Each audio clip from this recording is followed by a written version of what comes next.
Bonjour à tous et bienvenue dans les modules de cours consacrés aux grands courants de la sociologie. Aujourd'hui, le fonctionnalisme relativisé de Robert Merton.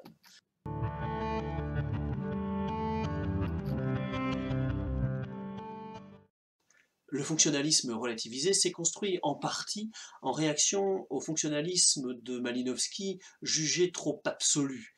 Robert Merton, né en 1910 et mort en 2003, développe un fonctionnalisme assoupli qui s'intéresse moins à la contribution des éléments culturels qu'à leurs conséquences observables. Robert Merton développe 4 concepts destinés à renforcer le caractère opérationnel de la théorie fonctionnaliste. Le premier d'entre eux, c'est la notion d'équivalent fonctionnel.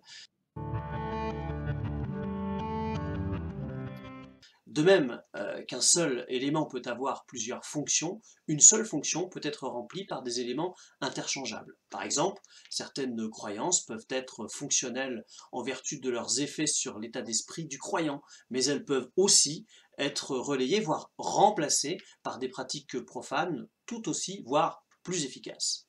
Le deuxième concept, développé par Robert Merton, c'est la notion de dysfonction.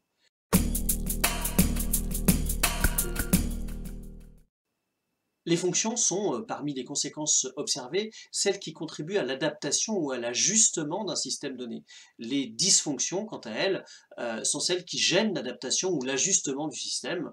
Par exemple, le respect donné aux vaches en Inde remplissait une fonction dans le système ancien. Aujourd'hui, il entraîne de graves inconvénients économiques. Et à ce titre, il constitue une dysfonction.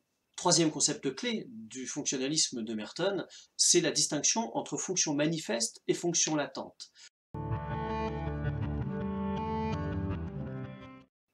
Les fonctions manifestes sont celles qui sont comprises et voulues par les participants du système social concerné. Les fonctions latentes sont, quant à elles, celles qui ne sont ni comprises ni voulues. Voilà, j'espère que ces quelques éléments vous auront été utiles. Je vous donne rendez-vous pour un prochain module consacré aux grands courants de la sociologie, et je vous dis à bientôt.